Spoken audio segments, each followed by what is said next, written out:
E cumprimento os irmãos com a santa e gloriosa paz do Senhor. Amém, queridos? Nesta noite é um motivo de muita alegria estar aqui, mais uma vez engrandecendo e bendizendo o nome do Senhor. Vamos abrir as vossas Bíblias no livro de João, capítulo 20, verso 15. Mas antes de lermos a palavra, o tema desta noite é: a cruz não é o fim. João capítulo 20, verso 15, que diz: Disse-lhe Jesus: Mulher, por que choras? Quem buscas? Ela, cuidando que era o hortelão, disse-lhe: Senhor, se tu o levaste, dize-me onde o puseste, e eu o levarei. Disse-lhe Jesus: Maria. Ela, voltando-se, disse-lhe: Rabone, que quer dizer mestre. Nesta noite nós iremos falar sobre uma personagem muito conhecida, que se chama Maria Madalena. Maria Madalena era uma mulher muito doída, sofrida. Maria Madalena, ela era uma mulher improvável. Maria Madalena era excluída da sociedade. Maria Madalena, ela não tinha valor, ela era desprezada. E Maria Madalena, ela tem um encontro real e verdadeiro com o Senhor Jesus Cristo. Quando Maria Madalena, ela tem um encontro real e verdadeiro com Cristo, a priori ela se apaixona por aquele homem.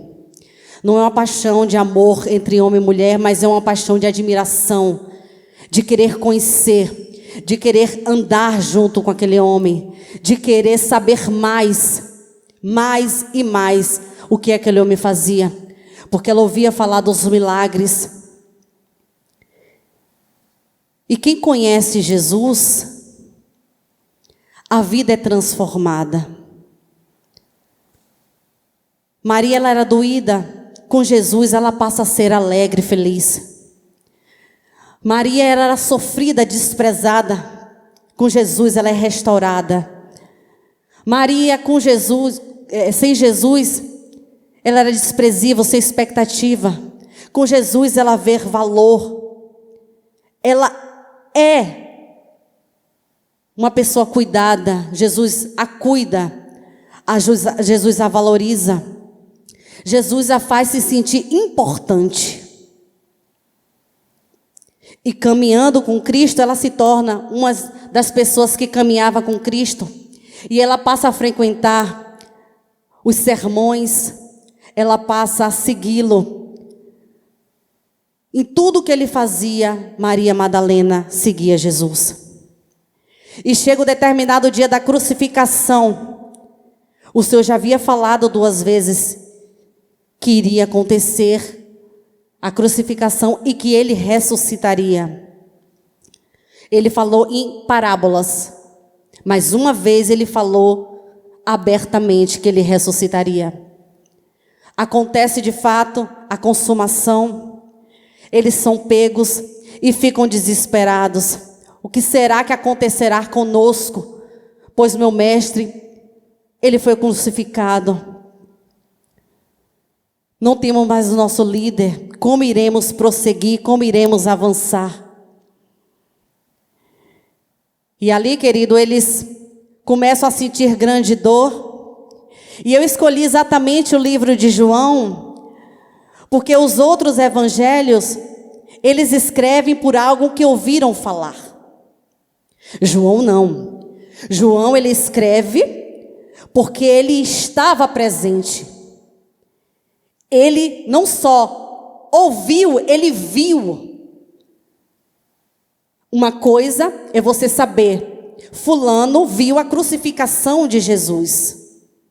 Outra coisa é você ver, a credibilidade é outra.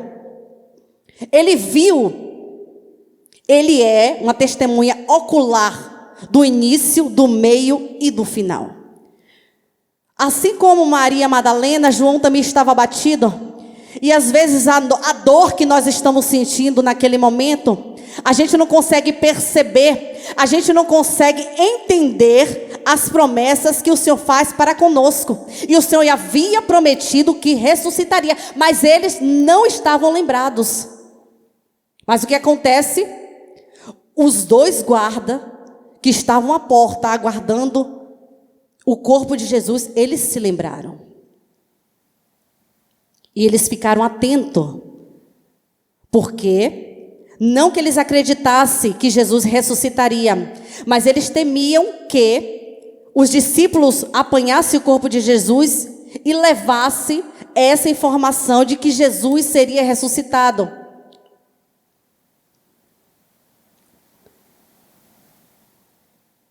Quando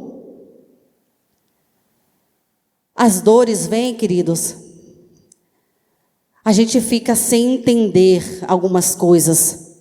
A gente fica sem perceber que aquilo que o Senhor nos prometeu, Ele vai cumprir, Ele vai fazer. Não é no nosso tempo, não é cronometrado. Tal hora eu vou fazer isso e aquilo. É no tempo do Senhor. E no capítulo 1, Maria diz aqui que no primeiro dia da semana, Maria foi ao sepulcro de madrugada, sendo ainda escuro, e viu a pedra tirada do sepulcro. Maria, em meio à dor, ela foi procurar o mestre. Ela não dormiu, eu acredito que Maria não dormiu no sábado, porque ela estava preocupada com o corpo do mestre. Onde colocaram o corpo do Senhor? Será que ele foi embalsamado corretamente? Será que cuidaram do Senhor? Chegando lá, Maria leva a comitiva de mulheres.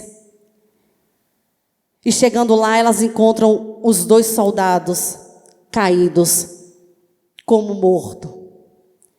E elas ficam sem saber, porque não encontrava mais o corpo de Jesus ali. Mas ali estava o lenço na cabeceira e o lençol na ponta. Chegando os demais, Pedro e João, eles procuravam também. Cadê o corpo do mestre? E eles não encontraram. Não encontraram. Mas Maria, ela foi ali com um intuito. Ela foi buscar ao Senhor. Ela tinha um alvo. Ela buscava ao Senhor. Ela não queria saber quantas pessoas estavam. Ela queria saber onde se encontrava o corpo do mestre. E todos chegaram e ninguém havia avistado os anjos. Mas Maria o avistou. Isso quer dizer que quando nós estamos buscando, quando estamos perseverando, nós achamos aqueles que nós procuramos. Todos foram embora. Só que Maria não é Maria, vai com as outras. Maria, ela tinha um alvo. Ela era determinada. E ela pergunta. Ela achou que fosse um jardineiro. Ela pergunta: onde está o corpo do mestre? Ela queria saber onde estava o corpo do precioso mestre. E Jesus, quando todos foram embora, porque ele poderia ter aparecido para os demais, mas ele apareceu apenas para Maria ali no sepulcro. Apenas para Maria. E ele fala: Maria, Maria. Ela não vê, porque ela se vira. Ela não vê, mas ela escuta. E o Senhor diz que Ele é o bom pastor. E as suas ovelhas conhecem a sua voz. Ela conheceu a sua voz. E ela se virou. Quando ela se vira, ela conhece que é o mestre. Ela fala Rabone, que quer dizer mestre. E ali ela percebe, querido, que a cruz não foi o fim. Ela estava temerosa, ela estava com medo do que iria acontecer, mas ele apareceu para ela e a chamou Maria. Maria. E nesta noite Ele chama a mim e a você. Ele diz: eu estou aqui, eu morri para te salvar. Eu morri naquela cruz para te dar vida, para que você pudesse ressuscitar, para que hoje pudéssemos ter graça, unção, pudéssemos ter a vida eterna, pudéssemos ser libertos. E que possamos ser igual a Maria, não deixar que nada impeça, e que nada tire o foco da busca. Mesmo em meio à situação atual que você se encontra, à adversidade que você se encontra. Mas nunca permita que nada abale a vontade de buscar o Mestre. E assim eu agradeço a oportunidade em nome de Jesus.